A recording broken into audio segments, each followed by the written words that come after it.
Olá pessoal, nós vamos começar a nossa aula e eu vou pedir para vocês abrirem o livro na página 38, onde a gente vai começar a falar sobre as propriedades das soluções.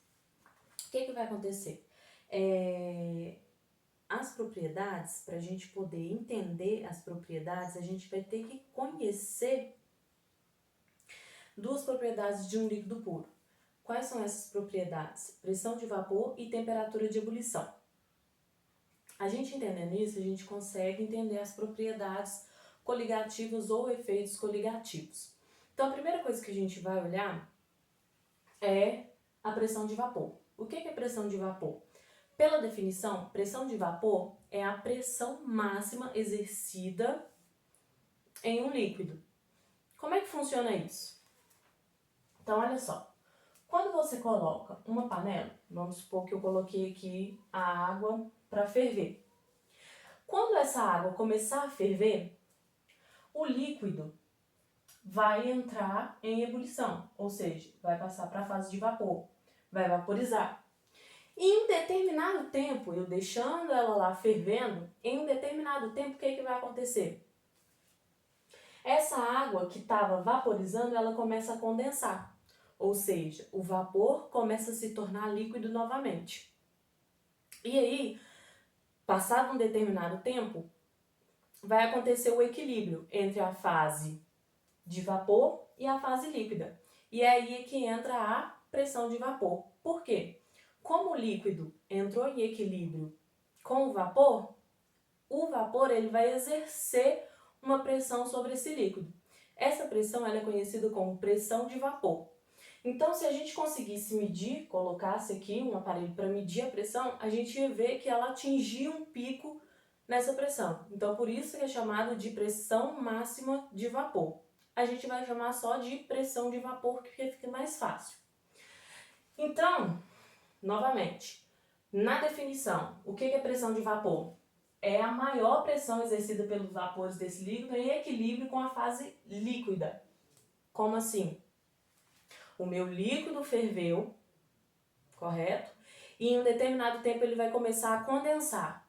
Por quê? Uma vez que a minha vasilha está fechada, eu coloquei um êmbolo ali. E aí o que vai acontecer? Vai exercer uma pressão sobre ela. Essa é chamada pressão de vapor. E aí o que acontece? Por regra, a gente tem essa regrinha. Quanto maior a pressão de vapor, maior a quantidade de molécula na forma de vapor e mais volátil vai ser meu líquido. O que é um líquido volátil? Um líquido volátil é aquele que tem facilidade em evaporar. Então, por exemplo, você pega o álcool e passa na sua pele, rapidamente o que acontece? Sente aquele friozinho. O que é você sentir aquele friozinho? É quando o líquido ele passa do estado líquido para o estado de vapor. Passou muito rápido. Se você fizer o mesmo teste com a água, passei a água, vai acontecer o mesmo efeito que aconteceu com o álcool? Não. Por quê? O álcool ele é muito mais volátil do que a água. Isso é explicado pela interação intermolecular. As interações dos álcoois elas são mais fracas do que a água. A interação da água ela é mais forte. Então as moléculas no estado líquido não querem passar para o estado quê? Gasoso. Não vai passar com facilidade. A do álcool, a interação entre as moléculas do álcool é muito fraca. Então qualquer mudança de temperatura faz com que elas se desprendam e passem para o estado gasoso ou estado de vapor. Então, a primeira coisa que vocês vão lembrar é sempre isso aqui. Quanto maior a pressão de vapor, mais volátil é o meu líquido. Então, maior pressão de vapor, mais volátil. Volátil, facilidade em evaporar. Segunda propriedade de um líquido que a gente tem que entender é a temperatura de ebulição. Quando a gente aprende lá no primeiro ano a temperatura de ebulição, você logo já fala. O que é temperatura de ebulição? Você já, sem pensar, você fala. É quando uma substância passa do estado líquido para o estado gasoso, automático. Só que agora a gente vai mudar essa definição de temperatura de ebulição. O que vai ser temperatura de ebulição? Temperatura de ebulição vai ser quando a pressão do meu líquido, então a pressão de vapor do meu líquido, se iguala à pressão atmosférica. Então, a temperatura de ebulição agora pra gente é o quê? Quando a minha pressão de vapor se iguala com a minha pressão atmosférica. Pressão atmosférica é a nossa pressão do lado de fora. Então, quando a pressão do lado de fora se iguala com o que está dentro do seu líquido, a gente tem a temperatura de ebulição, correto? E aí, o que vai acontecer? Eu tenho algumas regrinhas. Porque o que acontece? A temperatura de ebulição, ela pode mudar. Por quê que ela pode mudar? A gente já fala, é automático. A água, ela ferve a que temperatura? 100 graus Celsius. Ela congela a 0 graus Celsius. Isso é automático. Só que a gente esquece do detalhe que quando a gente fala 100 graus Celsius, que ela está fervendo a 100 graus Celsius, isso é o nível do mar. Então, se eu mudo a altitude do que eu vou ferver minha água, isso vai interferir na temperatura de ebulição. Como é que isso interfere na temperatura de ebulição? Então, olha só, quanto mais volátil o meu líquido for, menor vai ser a temperatura de ebulição, consequentemente, maior a pressão de vapor. Daí, mudei a altitude. Então, o que aconteceu? Eu aumentei a altitude. Automaticamente, quando eu aumento a altitude, a temperatura de ebulição é menor. No livro de vocês, na página 41, nós temos a tabela que ilustra bem essa questão da altitude. Então, olha só, tem dois locais, Santos e São Paulo. A altitude em Santos é 0 e em São Paulo 750. Então, em Santos a altitude é menor. Se a altitude ela é menor, a temperatura de ebulição vai ser maior. Por quê? Inversamente proporcional. A altitude e temperatura de ebulição é inversamente proporcional. O que quer dizer isso? Que se eu aumento uma, a outra vai diminuir. E vice-versa. Então, voltando na página 41, o que aconteceu? A altitude lá de Santos ela é menor, se comparada a São Paulo. O que vai acontecer com a pressão atmosférica? Lembrando que pressão atmosférica não é pressão de vapor. Pressão de vapor é uma coisa, pressão atmosférica é outra. Então, quando eu diminuo a altitude, a pressão atmosférica aumenta. Se a pressão atmosférica aumenta, o que vai acontecer com a temperatura de ebulição? Ela vai aumentar. Lembra que eu falei que é inversamente proporcional? Então, quer dizer que se eu diminuo a altitude, a temperatura de ebulição vai aumentar, correto? Se eu aumento a altitude, o que vai acontecer com a temperatura de ebulição? Ela vai diminuir, inversamente proporcional. Então, fica mais tranquilo da gente lembrar. Essa matéria, eu já tinha dito para vocês na sala que ela é mais teórica. Então, essas regrinhas aqui é que fazem toda a diferença quando você for fazer um exercício. Você vai ver que ela não se apega muito às definições, mas sim essas regrinhas. Você lembrar o que modifica a temperatura de ebulição, se a altitude está maior, se a altitude está menor, o que vai acontecer com a temperatura de ebulição. E aí é isso que faz total diferença. Lembrar das definições de volatilidade, o que é um líquido volátil, isso vai fazer total diferença na hora que você for fazer um exercício. Lembrando que todas essas definições vocês têm no livro. Então, como de costume, pega o marca-texto, marca todas essas questões no seu livro, como a gente sempre faz dentro de sala. Então, pega o marca-texto, vai marcando as partes mais importantes. Por quê? Na hora que você for fazer os exercícios, na hora que você for estudar novamente essa matéria, você já tem os tópicos grifados. Então, não precisa de você ficar lendo por horas, páginas e páginas. Você vai direto na definição que você grifou. Fica bem mais fácil.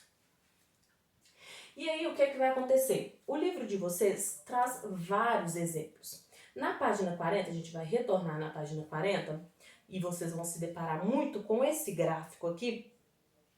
Ele representa, é um gráfico onde eu tenho pressão e onde eu tenho temperatura. Através desse gráfico, então preste bem atenção, através deste gráfico eu consigo saber se o líquido ele é mais volátil ou se ele é menos volátil. Lembra que quando a gente fala de gráfico, é importante a gente olhar o eixo, o que cada eixo está me falando. Então, esse eixo é pressão e este eixo é temperatura. Por que você está falando isso, Alessandra? Simples. Olha só o que eu te falo aqui. Que quanto maior a pressão de vapor, mais volátil é o líquido. Beleza. Você vem aqui no gráfico e olha que a pressão de vapor ela só está aumentando. Correto? Então, se ela está aumentando, eu sei que aquele que tiver a maior pressão de vapor, ele vai ser o mais volátil. Uma dica nesse gráfico é que sempre a primeira linha, sempre, a primeira linha é do líquido mais volátil. A última linha é sempre o líquido menos volátil.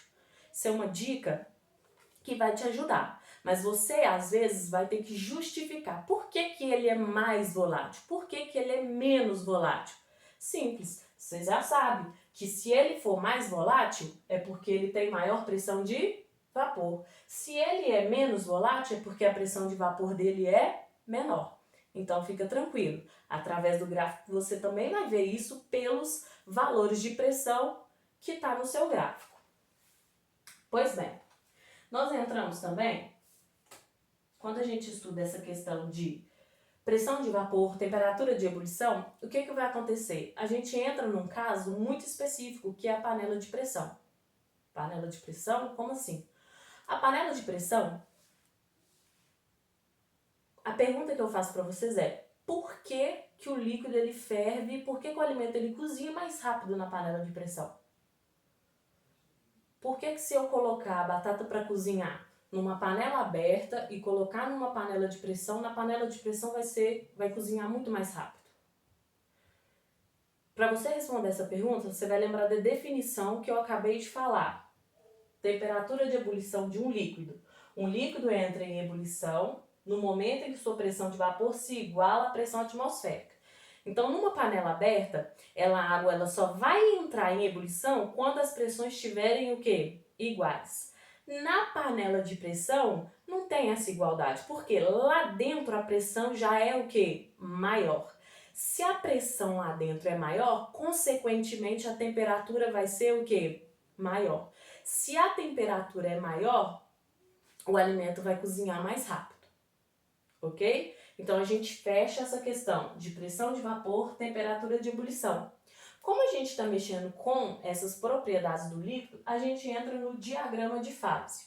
Diferente do diagrama que você estudou no primeiro ano, esse diagrama ele tem um formato diferente, mas vai ter as transformações do mesmo jeito. Como é que funciona esse diagrama? Ele parece uma taça. Então, nessa taça, imagina que você tenha uma taça. Dentro da taça você coloca o quê? O que você vai beber, que está no estado líquido. Então, aqui dentro você tem o estado líquido.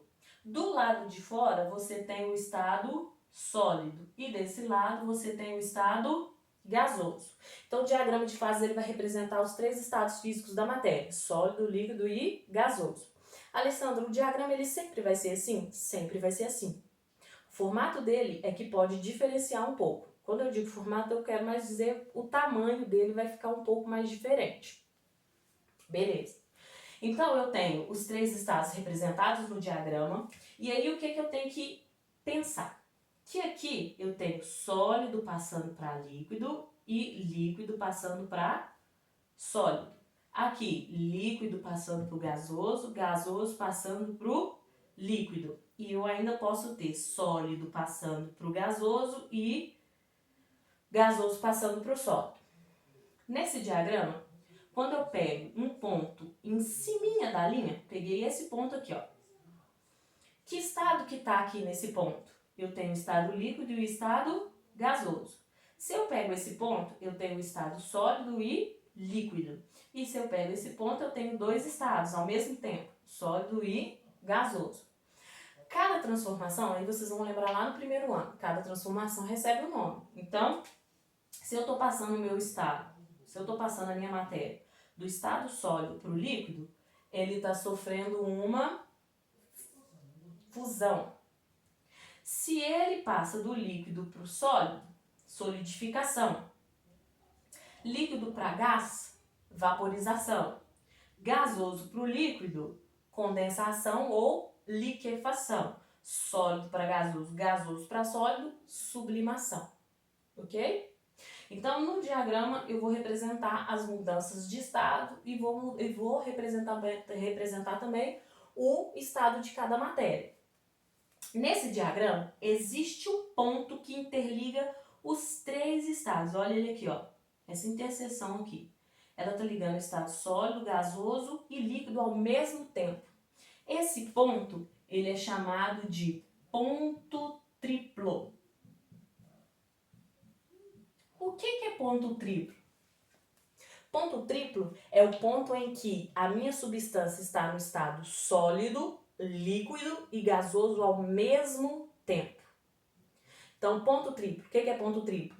Ponto triplo é o ponto em que a minha substância se encontra no estado sólido, líquido e gasoso ao mesmo tempo. Alessandra, como que funciona isso? A uma determinada temperatura e a uma determinada pressão, eu consigo achar a minha substância nesses três estados ao mesmo tempo, ok?